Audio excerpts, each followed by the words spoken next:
الحمد لله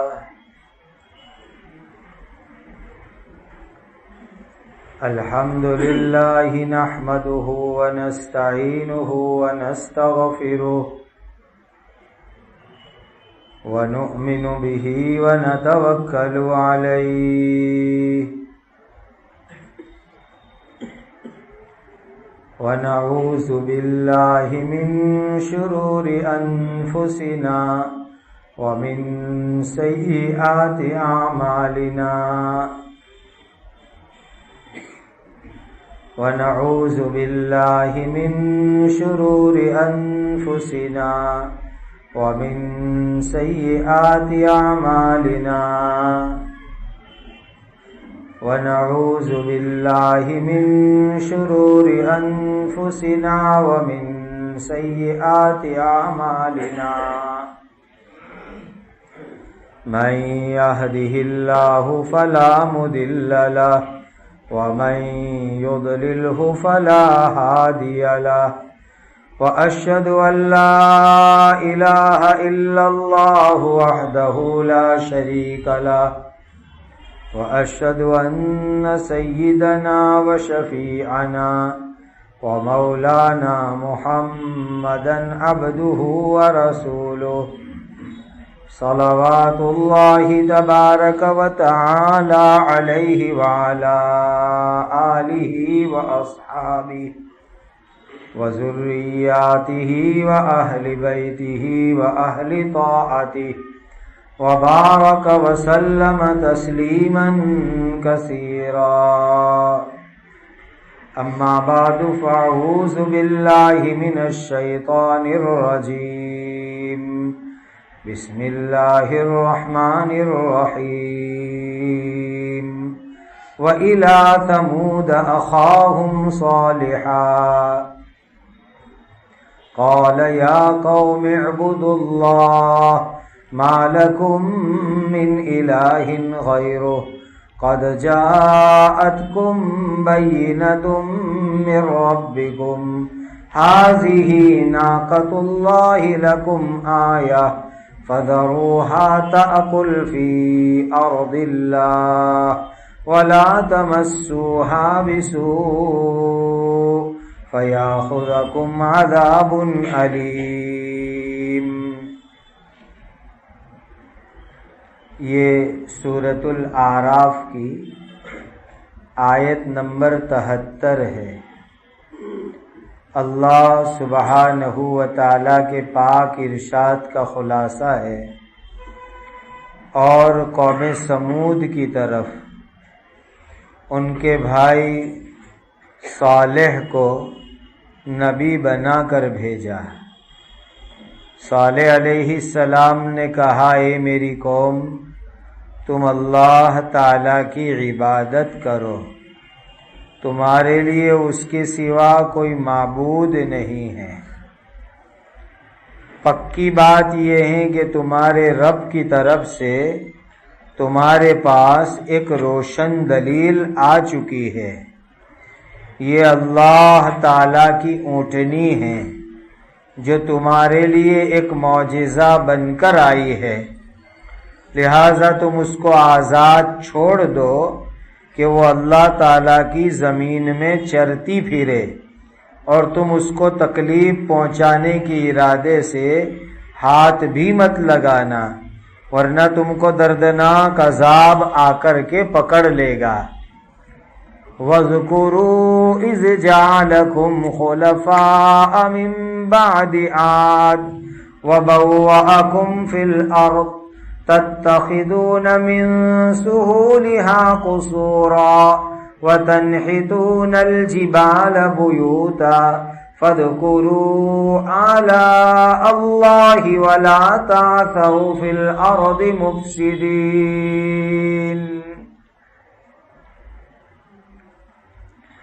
اور اللہ تعالیٰ کے احسان کو تم یاد کرو جب تم کو قوم عاد کے ہلاک ہونے کے بعد اللہ نے خلیفہ بنایا، یعنی زمین میں آباد کیا، اور تم کو زمین میں اس طرح بسایا کہ تم نرم زمین پر بڑے بڑے محل بناتے ہو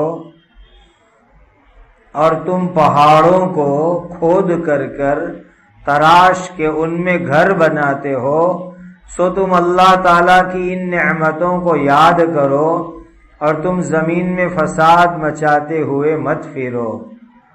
قال الملأ الذين استكبروا من قومه للذين استضعفوا لمن آمن منهم أتعلمون أن صالحا مرسل من ربه قالوا إنا بما أرسل به مؤمنون۔ اس قوم کے سردار جنہوں نے تکبر کیا، انہوں نے کمزور لوگوں سے جو ان صالح علیہ السلام کی قوم میں سے ایمان لا چکے تھے، ان سے پوچھا کہ کیا تم کو یقین ہے کہ صالح اپنے رب کی طرف سے بھیجا ہوا رسول ہے؟ ان کمزور لوگوں نے یعنی ایمان والوں نے جواب میں کہا، جو حکم دے کر اس صالح کو اللہ کی طرف سے بھیجا گیا ہم تو اس پر پورا ایمان رکھتے ہیں۔ قال الذين استكبروا انا بالذي آمنتم به كافرون۔ یہ جواب سن کر وہ تکبر کرنے والے کہنے لگے، جس پر تم کمزور لوگ ایمان لائے ہو یقیناً ہم اس کا انکار کرتے ہیں۔ ان آیتوں میں تیسرا واقعہ شروع ہوتا ہے۔ پہلا قصہ آیا تھا حضرت نوح علیہ السلام کا، دوسرا واقعہ آیا حضرت ہود علیہ السلام کا، اور یہاں سے تیسرا قصہ شروع ہو رہا ہے اللہ تعالی کے نبی حضرت صالح علیہ السلام کا۔ حضرت صالح علیہ السلام اللہ تعالی کے بڑے اونچے درجے کے نبی ہیں، پیغمبر ہیں۔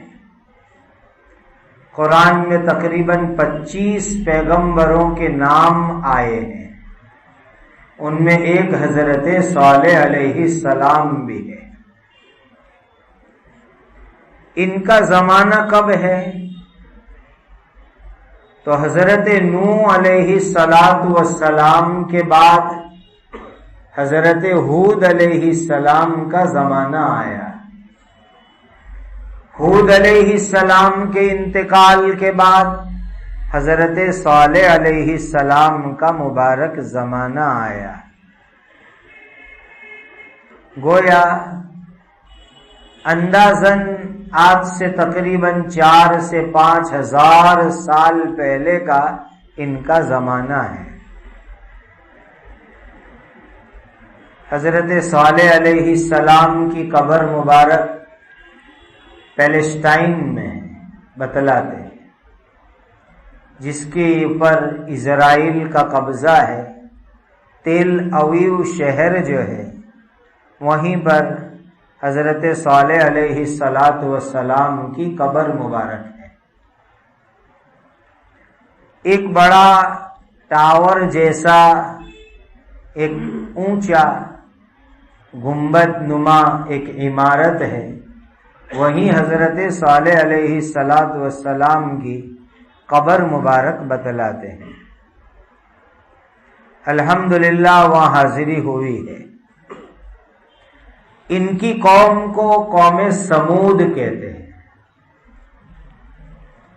سمد کے معنی آتے ہیں کم پانی کے، اور ان کی قوم سمود جہاں رہتی تھی وہاں پانی کے اندر کمی تھی۔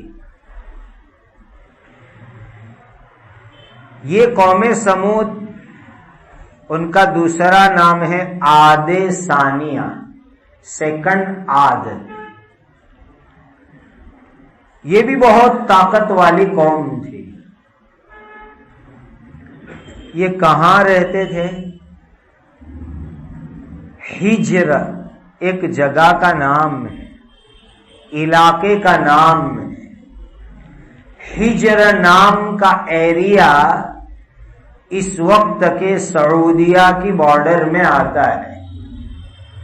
اس وقت جو سعودی عربیہ کی حکومت ہے اس کے ایریے میں ہجر نام کا علاقہ آتا ہے، جس کو آج کل اس کا نام ہے مدائن صالح۔ مدینہ سے تقریباً 400-450 کلومیٹر کی دوری کے اوپر یہ شہر ہے۔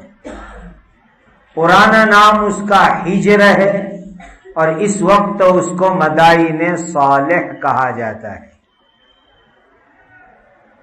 حضرت ہود علیہ السلام کی جو قوم تھی، قوم عاد، جب وہ اللہ کے عذاب میں ہلاک ہو گئی، اس کے بعد یہ قوم سمود کا زمانہ آیا۔ ان کے اندر بھی بت پرستی آئی، ایک اللہ کو چھوڑ کر کے انہوں نے بتوں کی پوجا شروع کر دی۔ اللہ تعالیٰ نے ان کی ہدایت کے لیے اپنے نبی حضرت صالح علیہ السلام کو بھیجا۔ یہ بہت مضبوط اور طاقت والی قوم تھی۔ ان کی طاقت کی حالت یہ تھی، پہاڑ کو کھود کھود کر کے اندر بنگلے بناتے تھے، اور وہ مٹی کے پہاڑ نہیں، پتھروں کے بنے ہوئے پہاڑ۔ پتھروں میں، پہاڑوں میں، چٹانوں میں ڈرل کرنا، تراشنا، کھودنا اور اس میں عالیشان مکان بنانا، یہ اس قوم کا ہنر تھا۔ بڑے ایکسپرٹ تھے یہ لوگ مکان بنانے میں۔ اللہ نے قرآن کی اس آیت کے اندر بتلایا، یہ لوگ 2 طرح کے مکان بناتے تھے۔ ایک مکان تو سٹی ایریا میں، شہر کے علاقے میں، جہاں زمین کا لیول بھی ہوتا ہے، باقاعدہ محلے ہوتے ہیں، آبادی ہوتی ہے، ایک مکان وہاں بناتے، اور دوسرا مکان بناتے شہر کے باہر پہاڑوں میں، بڑی بڑی چٹانوں کو کھود کر کے اندر مکان بناتے تھے۔ کیسی طاقت والی قوم ہو، ساتھ میں مالدار قوم بھی۔ پیسے ہو تو ہی آدمی 2 مکان بناوے، بغیر پیسے کے تو آدمی ایک مکان بھی مشکل سے بنا پاتا ہے۔ پھر ان لوگوں کا مزاج یہ تھا کہ موسم کے اعتبار سے الگ الگ مکان میں رہتے تھے۔ جب موسم گرمی کا ہوتا تھا تو جو مکان پہاڑوں کے اندر بنے وہاں ٹھنڈک بڑی ہوتی تھی، اسی لیے وہاں رہنے کے لیے چلے جاتے تھے، اور باقی ٹھنڈی کی سیزن کے اندر جو شہر کے علاقے میں، سٹی ایریا میں جو مکان ہوتے تھے وہاں رہتے تھے۔ جیسے کہ اس وقت رواج ہے، ایک مکان شہر میں ہے، دوسرا فارم ہاؤس ہے۔ گرمیوں کی موسم میں فارم ہاؤس چلے جائیں گے، باقی یہاں رہیں گے۔ سیٹرڈے، سنڈے، شنیچر، اتوار، ویکینڈ پر، چھٹی کے دن فارم ہاؤس چلے جائیں گے، باقی یہاں محلے میں رہیں گے، گھر میں رہیں گے۔ اور یہ وہی آدمی کرتا ہے جس کے پاس پیسے بہت ہو، ورنہ ہر ایک تو یہ کام کر نہیں سکتا۔ تو حضرت صالح علیہ السلام کی جو قوم تھی، مالدار بھی بہت، طاقت والے بھی بہت، اور ٹیکنالوجی بھی ان کے پاس بڑی بھاری تھی، آج سے 3-4 ہزار سال پہلے. اور دیکھو آج جو دنیا میں کنسٹرکشن ہوتے ہیں، تعمیر ہوتی ہے، وہ تعمیر کی عمر 50 سال ہوتی ہے، بہت بہت 100 سال ہوتی ہے، پھر وہ پرانی ہو جاتی ہے، ڈیمولیٹ کرنا پڑتا ہے، توڑنا پڑتا ہے، نئی بنانی پڑتی ہے، مینٹیننس کرنا پڑتا ہے، ریپیئرنگ کرنی پڑتی ہے. 50 سال 100 سال 70-80 سال آج کل کے کنسٹرکشن کی عمر ہے. اور اس قوم کے پاس تعمیر کنسٹرکشن کی ٹیکنالوجی اتنی پاورفل تھی کہ آج تقریباً 3-4 ہزار سال گزرنے کے بعد بھی ان کے مکان موجود ہیں. جس کو دیکھنا ہو جا کر دیکھ لیں. سعودیہ کی ایک ویزا ہوتی ہے، ویزا زیارہ. وہ ویزا زیارہ لو. ہم لوگ جنرلی عمرے کی ویزا لیتے ہیں، حج کی ویزا لیتے ہیں، بعض لوگ بزنس کی ویزا لیتے ہیں، لیکن ایک ویزا ہوتی ویزا زیارہ، ٹورسٹ ویزا. وہ ویزا لے کر کے جاؤ، مدائن صالح آپ جا سکتے ہیں. مدینہ سے کار لے لیجئے، مدینہ سے فلائٹ بھی ہے، جدہ سے بھی فلائٹ ہے، ریاض سے بھی فلائٹ ہے، آپ چلے جائیے مدائن صالح، قریب میں ایئرپورٹ ہے. تو آج بھی 3-4 ہزار سال گزرنے کے باوجود بھی انہوں نے جو مکان پہاڑوں کے اندر بنائے تھے اس میں سے بہت سارے مکان موجود ہیں. اور میں تو یہ سمجھتا ہوں کہ اللہ تعالیٰ کی حکمت ہے کہ اللہ نے عبرت کے لیے باقی رکھے ہیں تاکہ لوگوں کو عبرت ہوئے، نصیحت ہوئے کہ طاقت والی قوم، مال والی قوم، ٹیکنالوجی والی قوم، لیکن جب انہوں نے اللہ کی نافرمانی کی تو ان کے عالیشان مکان کیسے اجڑ کے برباد ہو گئے. لوگ اس کو دیکھے اپنی آنکھوں سے اور عبرت حاصل کرے. وہاں جدہ میں ہماری فیملی کی ایک حافظ صاحب رہتے ہیں، وہاں کے انگلش کے ٹیچر ہے بڑے. انہوں نے مجھے بہت ڈیٹیل سے بتایا. آگے جب مجھے جانا تھا تو میں نے ان کا ہی کانٹیکٹ کیا. کہا کہ چونکہ یہ قصہ قرآن میں بھی ہے، انجیل میں بھی ہے، تورات میں بھی ہے، یہودیوں کی کتاب میں بھی ہے، عیسائیوں کی کتاب میں بھی ہے، بائبل میں بھی ہے. اس لیے کہا کہ یورپ کے ملکوں سے بسوں کی بس، فلائٹ کی فلائٹیں بھر کر کے لوگ ان جگہوں کو دیکھنے کے لیے آتے ہیں، ٹورسٹ بن کر کے، اور آ کر کے دیکھتے ہیں. تو یہ قصہ پچھلی آسمانی کتابوں میں بھی ہے، قوم سمود کا اور ان کے مکانات کا، عذاب کا. اور یہ میری سمجھ میں آتا ہے کہ اللہ نے عبرت کے لیے ہزاروں سال گزرنے کے بعد بھی ان کے مکانوں کو باقی رکھا. ایسے اپنے یہاں انڈیا میں بھی ہے.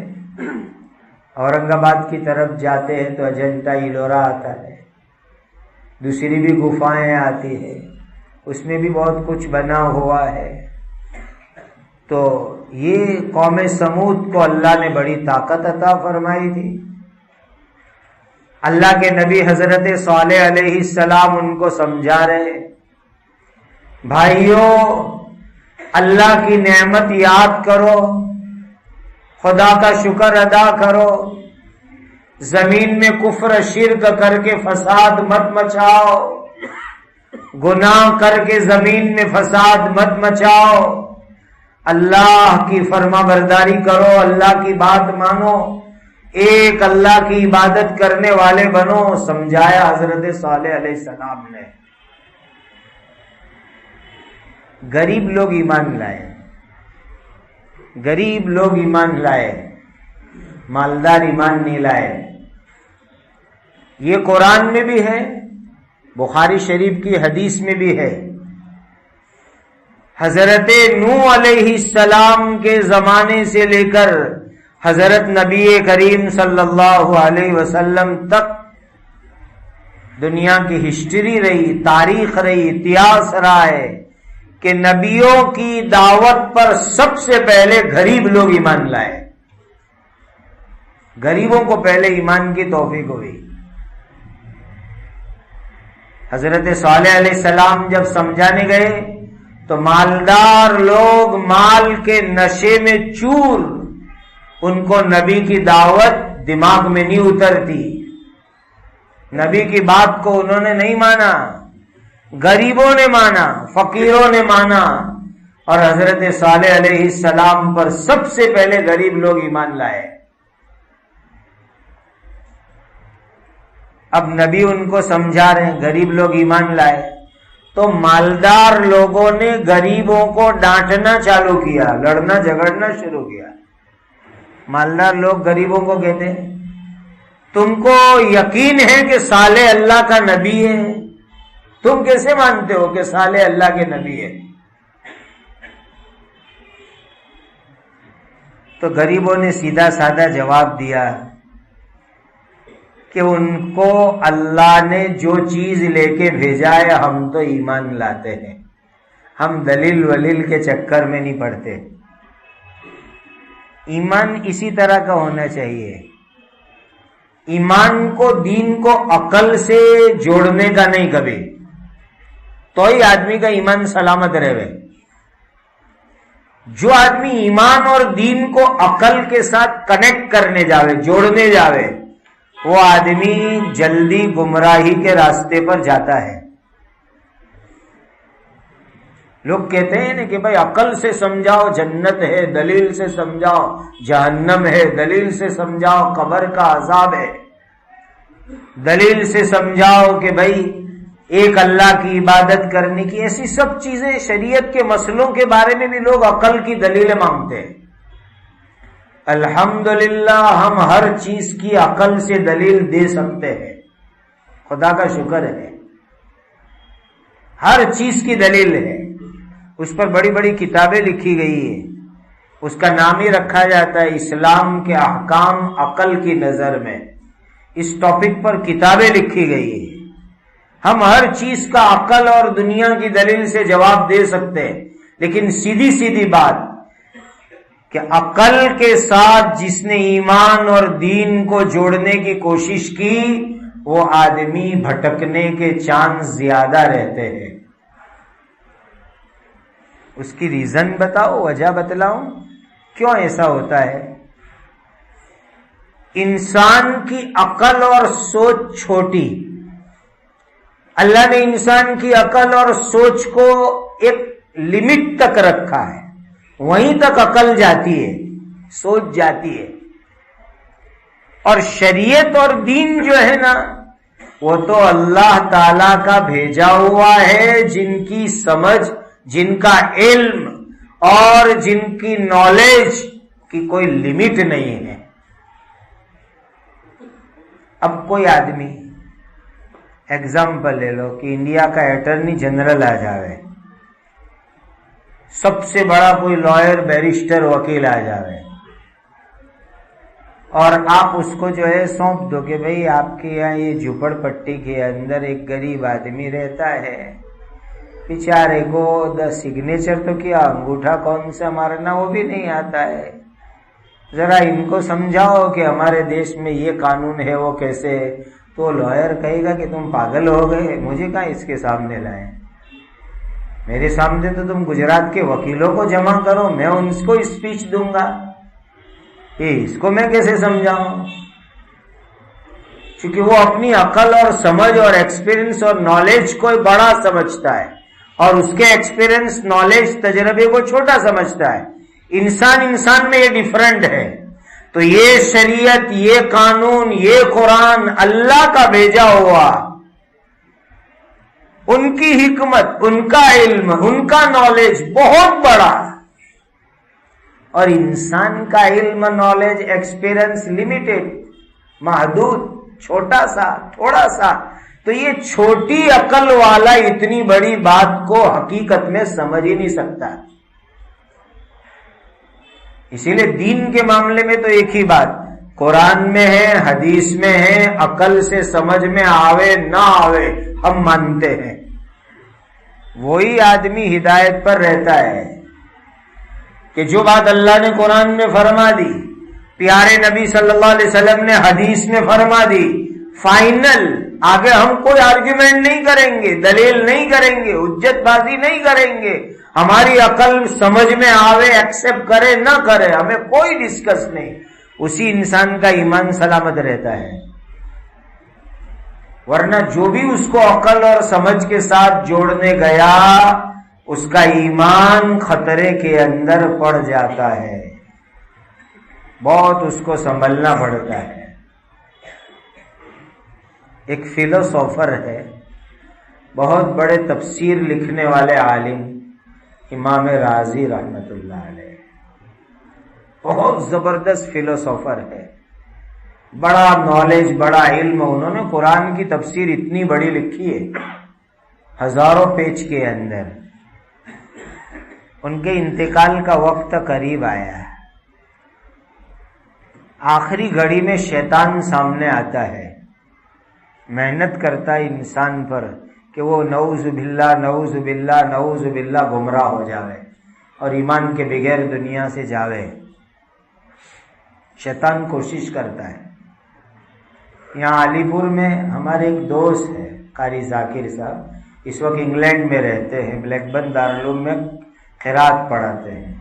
انہوں نے خود اپنے ابا کا قصہ آخری وقت کا کہا کہ دیکھو، کہا بیٹا یہ شیطان دیکھو میرے سامنے آ کے کھڑا رہا اور میرے سامنے دلیل بازی کر رہا ہے ایمان کے بارے میں. خود وہ کہہ رہے ہیں یہ رہا، یہ شیطان آ گیا میرے سامنے. تو آخری وقت شیطان پوری طاقت لگاتا ہے انسان کے اوپر کہ یہ انسان نعوذ باللہ ایمان سے محروم ہو جاوے.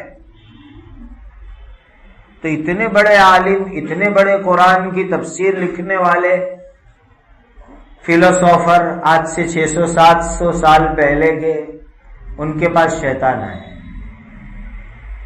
کہ اچھا تم ایک اللہ پر ایمان رکھتے ہو؟ تو کہاں، کیا دلیل ہے تمہارے پاس؟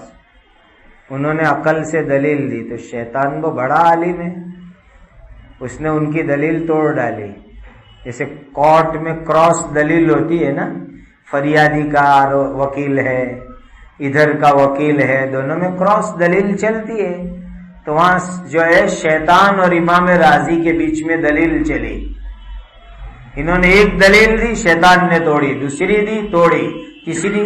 99 دلیل اللہ کے ایک ہونے پر امام رازی نے دی اور شیطان نے 99 کے 99 دلیلیں توڑ ڈالی، جواب دیا اس کا. اور خطرہ ہو گیا کہ بغیر ایمان کے دنیا سے جاوے، بغیر ایمان کے جاوے. ایسے وقت اللہ کے نیک بندوں کے ساتھ تعلق کام آتا ہے. ان کے جو پیر و مرشد تھے جن کے ہاتھ پر انہوں نے بیعت کی تھی، وہ وضو کر رہے تھے، کافی دور تھے. کشف ہوا ان کو کہ ان کی آخری حالت ہے، شیطان پریشان کر رہا ہے. وہ برتن میں لوٹے میں پانی لے کر وضو کر رہے تھے.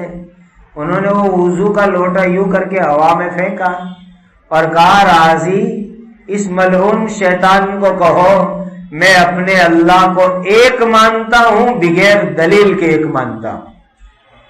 یہ کہہ دو اس ملعون شیطان کو، کیوں دلیل بازی میں پڑے ہو؟ تو انہوں نے یہی جواب دیا اور اسی وقت ان کی روح قبض ہو گئے کہ میں اپنے اللہ کو ایک مانتا ہوں، بغیر دلیل کے مانتا ہوں، کوئی دلیل کی ضرورت نہیں مجھے اللہ کو ایک ماننے کے اندر. بس یہ جواب دیا شیطان کو اور روح قبض ہو گئی. ایمان کے ساتھ دنیا سے تشریف لے گیا. اسی لیے شریعت کے معاملے کو کبھی انسان عقل سے کنیکٹ نہ کرے، جوڑے نہیں. لوگ بہت سے مسئلوں میں آ کر ہم سے ڈسکس کرتے بھئی ایسی کیسی ہماری شریعت، ہمارا دین کا لا، آپ لوگ کہتے ہو کہ لون لینا حرام ہے. لوگ ہم سے ہمارا دماغ چاٹتے ہیں آ کر کے کہ آدمی لون لے کے بزنس کرے، پھر 1 کے 100 کرے، 100 کے 1000 کرے، 1000 کے لاکھ کرے. میں نے کہا جن کا الٹا چکر چلا ہو ذرا ان کی ملاقات کر کے آؤ، پھر تم ہم سے دلیل نہیں کرو گے. کروڑوں تھے لون کے، پھر لاکھ پہ آئے، پھر 1000 پہ آئے، پھر روپے کے سکے کے بھکاری بن گئے. جن کا الٹا چکر چلا ہو نا ان کو پوچھو. ہم تو یہ کہتے ہیں شریعت نے کہا حرام حرام، بات ختم. اور پریکٹیکلی دنیا میں دیکھنا ہو تو جس کا الٹا چکر چلا ہو ان کو پوچھو. کیا روز اخبار میں نہیں پڑھتے ہو کہ لون کے پیسے سود کے اتنے چڑھ گئے کہ آپگھات کرنا پڑا، خودکشی کرنی پڑی، سوسائڈ کرنا پڑا، مارکیٹ چھوڑ کے بھاگ جانا پڑا، سٹل گر گئے، آدمی غائب ہو گیا، روز پیڑیاں اٹھ رہی ہے. یہ قصے نہیں پڑھتے؟ اور جس نے اس میں ہوتا کیا ہے، دوسروں کا حرام کا خون چوسنا ہوتا ہے. انٹرسٹ ہے کیا چیز؟ دوسرے کی پسینے کی کمائی کو آدمی چوستا ہے. اور جس نے کسی کی پسینے کی کمائی کو غلط طریقے سے چوسا وہ کبھی زندگی میں سکھی نہیں ہو سکتا. تو شریعت کے معاملے میں، یہ تو میں نے ایک مثال دی آپ کو، ایگزامپل دیا ہے. شریعت کے کسی بھی معاملے میں، ایمان اور عقیدے کے معاملے میں، ہمیشہ آدمی کو یہ کہنے کا بھائی قرآن میں حدیث میں ہم مانتے ہیں، عقل میں آوے نہ آوے کوئی بحث نہیں، ہم کو ہمارے اللہ نے اور نبی نے فرما دیا، بس بات آخری ہوگی. وہ تو یہ غریب ایمان والے یہی جواب دے رہے مالداروں کو. صالح علیہ السلام جو کہہ رہے ہم تو مانتے ہیں، تو تکبر کرنے والے بڑے لوگ کیا کہنے لگے کہ تم صالح پر ایمان لاتے ہو، ہم صالح کو مانتے نہیں ہیں، انکار کرتے ہیں کھلم کھلا. اب انہوں نے کہا، مالداروں نے، کہ صالح تم اللہ کے نبی ہو، اس پر کوئی دلیل لاؤ. کہا اچھا تم دلیل مانگتے ہو، تم بولو کیا دلیل دکھاؤ، تم بولو کیا تم کو چمتکار دیکھنا ہے میرے ہاتھ پر. بعض مرتبہ قومیں امتیں ڈیمانڈ کرتی ہے یہ معجزہ، یہ چمتکار. جیسے مکہ والوں نے حضور کو کہا تھا نا کہ چاند کے ٹکڑے کر کے دکھاؤ، تو ان لوگوں نے کیا ڈیمانڈ کی؟ عجیب و غریب ڈیمانڈ کی. ایک پہاڑ بتلایا کاتبہ نام کا، پورا پتھر کا پہاڑ، ایک دم مضبوط ٹھوس پتھر. اس میں اس پہاڑ کی ایک بڑی چٹان دکھائی حضرت صالح کو. کہنے لگے صالح یہ پتھر ہے، یہ چٹان ہے، یہ پہاڑ ہے، اگر آپ اللہ کے سچے نبی ہو تو یہ پتھر کی چٹان کو آپ پھاڑو، کوئی ہتھیار سے نہیں، کوئی آلہ نہیں، کوئی مشینری نہیں، آپ جو ہے اپنے چمتکار سے پتھر کو توڑو. پھر پتھر ٹوٹنے کے بعد اندر سے اونٹنی نکلے، پتھر میں سے کیڑا نہیں نکلتا، کا اونٹنی نکلے اندر سے. اور وہ اونٹنی بھی کیسی؟ 10 مہینے کی گھابن ہوئے کہ پار آتے ہی فوراً اس کو بچہ ہوئے. ایسا چمتکار دکھاؤ تو ہم ایمان لائیں گے کہ تم اللہ کے سچے نبی ہو. اب چیلنج کر رہے ہیں نبی کو. نبی کے ساتھ اللہ کی طاقت ہوتی ہے، خدا کی مدد ہوتی ہے، لیکن چمتکار دکھانا نبی کے اپنے بس کی بات نہیں ہوتی، یاد رکھنا. ولی کرامت دکھاتے ہیں، اولیاء اللہ کرامت دکھاتے ہیں، تو وہ کرامت دکھانا بھی ولی کے ہاتھ میں نہیں ہوتا. ولی تو اللہ سے دعا کرتے ہیں اور اللہ ان کے ہاتھ پہ کرامت دکھاتے ہیں. اسی لیے کرامت اور چمتکار ولی جب چاہے تب نہیں ہوتا، اللہ جب چاہے تب ہوتا ہے. یہی حال نبی کا بھی ہے کہ نبی کے ہاتھ پہ اللہ معجزہ دکھاتے، چمتکار دکھاتے، لیکن جب اللہ چاہیں گے اور اللہ جیسا چاہیں گے ویسا ہوگا.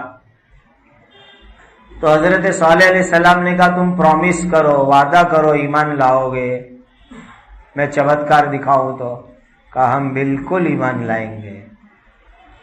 دعا چالو کر دی حضرت صالح علیہ السلام نے اللہ کی بارگاہ میں، اے اللہ یہ لوگ یہ چمتکار دیکھنا چاہتے ہیں. حضرت صالح کی دعا قبول ہو گئی. اور ایک دن ایسا ہوا پوری پبلک قوم کی موجود، قوم سمود کی، اور ان کے سامنے اللہ نے اپنی قدرت سے پہاڑ کو توڑا.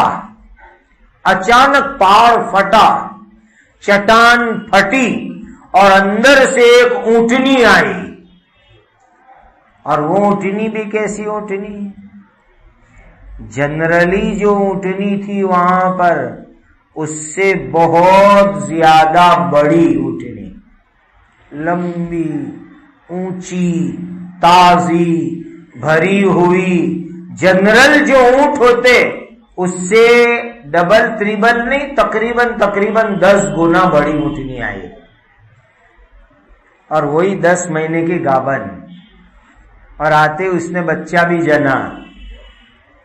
اب حضرت صالح علیہ السلام نے فرمایا ایمان لاؤ، تم نے وعدہ کیا تھا ایمان لاؤ. کچھ لوگ ایمان لائے، مالداروں میں سے بہت کم لوگ ایمان لائے. باقی زیادہ لوگ یوں کہنے لگے صالح یہ تو تم نے ہماری آنکھ پہ جادو کیا ہے. نبی کو جادو کہہ رہے، معجزہ دکھایا، چمتکار دکھایا تو کہنے لگے جادو کر دیا تم نے، اور جادو میں تم نے ہماری نظر بندی کر ڈالی، مسمرزم کر ڈالا. اور یہ ہم کو ایسا دکھا کہ یہ پتھر پھٹا نے اندر سے یہ نکلا. یہ جادو منتر والے، مسمرزم والے آتے، ان کا چمتکار اور نظر بندی کب تک چلتی ہے؟ جب تک وہ ایک کھیل کو دائرے میں، راؤنڈ میں چلاتے ہیں. جیسے اس سے باہر نکلو نظر بندی نہیں چلتی ہے. اور یہ تو چمتکار ہے کہ 1 سیکنڈ کا نہیں، 1 گھنٹے کا نہیں، دنوں کے دن، مہینوں کے مہینے ہو گئے، مسلسل پوری قوم، پورے شہر کے شہر دیکھ رہے یہ پتھر پھٹا، یہ اونٹنی نکلی اور اتنی بڑی نکلی، گھابن نکلی، آ کر اس نے بچہ دیا. سب دیکھ رہے ہیں کہ یہ جادو نہیں ہے، نظر بندی نہیں ہے، یہ تو اللہ کی طرف سے آیا ہوا معجزہ ہے. پھر بھی اکثر لوگ ایمان نہیں لائے، کم لوگ ایمان لائے. اور دیکھو ایک بات یاد رکھنا، اللہ تعالی کا معمول کیا ہے؟ جب کوئی قوم نبی کے پاس کوئی چمتکار مانگے، فکس کہ ایسا کوئی چمتکار دکھاؤ، معجزہ دکھاؤ، اور نبی وہ دکھلا دے اللہ کی توفیق سے، تو اب ایمان لانا سب کے لیے ضروری ہو جاتا ہے. پھر بھی ایمان نہیں لائے تو اللہ کا عام عذاب آ کر سب کو تباہ کر دیتا ہے. یہ خدا کا قانون ہے. جیسے پچھلے قصے میں سن لیا، حضرت ہود علیہ السلام کے قصے میں وہ لوگ ایمان نہیں لائے تو کیسا عذاب آیا کہ پوری قوم کو اللہ نے برباد کر دیا، تباہ کر دیا، تہس نہس کر دیا. تو مکہ کی کافر لوگ بھی نبی کریم صلی اللہ علیہ وسلم سے ڈیمانڈ لے کے آتے تھے، پہاڑ سونے کا کر دو نا، صفا مروہ پہاڑ کو سونے کا بناؤ. یہ ڈیمانڈ لے کے آتے تھے، معجزہ لے کر مطالبہ کرتے تھے. حضور چاہتے تو صفا پہاڑ سونے کا ہو جاتا، اللہ سے دعا کرتے، اللہ بنا دیتے. لیکن کیا فرمایا کہ اگر میں دعا کروں اور صفا پہاڑ سونے کا بن جاوے اور پھر بھی یہ لوگ ایمان نہیں لائیں گے تو پورے مکہ اور عرب کے لوگوں کو اللہ عذاب میں ختم کر دیں گے. اور خدا کا فیصلہ ہے کہ آخری نبی کی رحمت کی برکت سے اللہ ان کی قوم اور ان کی امت کو عمومی عذاب میں ہلاک نہیں کریں گے۔ یہ حضور کی رحمت ہے کہ اللہ نبی کریم صلی اللہ علیہ وسلم کی برکت سے، آپ کی رحمت کی برکت سے آپ کی امت کو اللہ عام عذاب میں پورا ہلاک نہیں کریں گے۔ تو یہ لوگ ایمان نہیں لائے، نبی کی نافرمانی کی، تو ان کے اوپر اللہ کا خطرناک عذاب آیا، جو آگے والی آیتوں میں انشاءاللہ آئندہ مجلس میں۔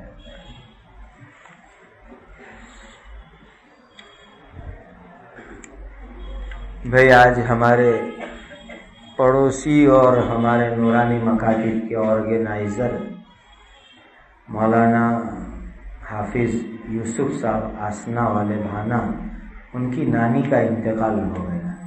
اللہ تعالیٰ ان کی بال بال مغفرت فرمائے، ان کی قبر کو نور سے منور فرمائے، اللہ ان کے درجات کو جنت الفردوس میں بلند فرمائے۔ اور وہاں ویسٹ انڈیز میں ٹرینیڈاد ایک ملک ہے، وہاں ہم کو ایک بہت چاہنے والے، بڑی محبت رکھنے والے احمد بھائی بھامجی، ان کے اوپر پیرالیس لقوا کا اٹیک ہوا ہے۔ اللہ ان کو شفائے کاملہ عاجلہ دائمہ مستمرہ عطا فرمائے، صحت عافیت کے ساتھ اللہ ان کی عمر میں برکت عطا فرمائے۔ درود شریف پڑھنا۔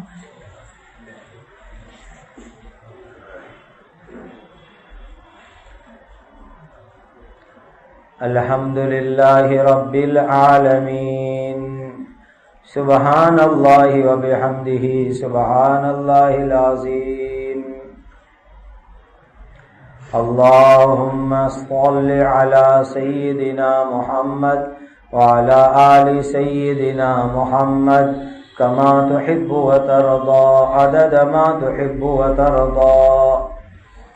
ربنا آتنا فی الدنیا حسنة وفی الآخرة حسنة وقنا عذاب النار۔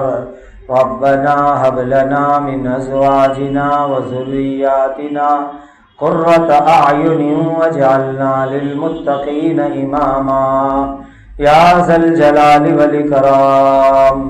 اے اللہ ہمارے گناہوں کو معاف کر دیجیے، ہماری سوچ کو پاکیزہ بنا دیجیے، ہر حرام سے ہماری حفاظت فرمائیے۔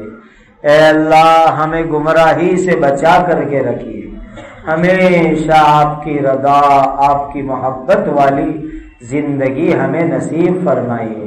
زندگی کا ہر کام نبی کریم صلی اللہ علیہ وسلم کی سنت کے مطابق کرنے والا بنا دیجیے۔ جتنے بھی بیمار ہیں اے اللہ ان کو شفائے کاملہ عطا فرما، عاجلہ دائمہ مستمرہ عطا فرماؤ۔ جو دنیا سے چلے گئے ان کی مغفرت فرماؤ، پوری دنیا کے اہل ایمان پر رحم فرماؤ، اجڑوں ہو کو آباد فرماؤ، بے سہاروں کو سہارا عطا فرماؤ، محبوسین کو رہائی عطا فرماؤ۔ تمام مدارس کی، مساجد کی، مکاتب کی، خانقاہوں کی، جماعتوں کی، مراکز کی، دین کے کاموں کی کام کرنے والوں کی حفاظت اور نصرت فرماؤ۔ اے اللہ ہم کو، ہماری اولاد اور نسلوں کو کامل ایمان، اسلام، کامل تقوی کی دولت سے مالا مال فرماؤ۔ ہم کو، ہماری اولاد اور نسلوں کو نماز کو قائم کرنے والا بنا دیجیے۔ اے اللہ ہم کو اور ہماری نسلوں کو اپنے دین کی مقبول خدمات کے لیے قبول فرماؤ۔ روزی روٹی میں حلال طریقے سے برکت عطا فرماؤ، حرام سے حفاظت فرماؤ، جن کی جو الجھنیں ہیں دور فرماؤ، جائز مقاصد اور مرادوں کو پورا فرماؤ۔ ہمارے ملک میں امن و امان، عدل و انصاف قائم فرماؤ۔ اے اللہ ظالموں سے، فتینوں سے، شریروں سے ہماری حفاظت فرماؤ۔ زندگی میں بار بار مکہ مدینہ کی حاضری عطا فرماؤ۔ حضرت نبی کریم صلی اللہ علیہ وسلم نے جتنی خیر مانگی ہمیں اور پوری امت کو عطا فرماؤ۔ حضرت نبی کریم صلی اللہ علیہ وسلم نے جن شرور سے پناہ چاہی ہماری اور پوری امت کی حفاظت فرماؤ۔ اے اللہ، آپ کے بہت سے بندوں اور بندیوں نے مختلف مقاصد کے لیے دعاؤں کے لیے کہا لکھا، ان کے جائز مقاصد پورے فرماؤ، تکلیفوں کو دور فرماؤ، جائز حاجات پوری فرماؤ۔ آمین آمین آمین۔ وصلی اللہ علی النبی الکریم۔ سبحان ربک رب العزت عما یصفون وسلام علی المرسلین والحمد للہ رب العالمین۔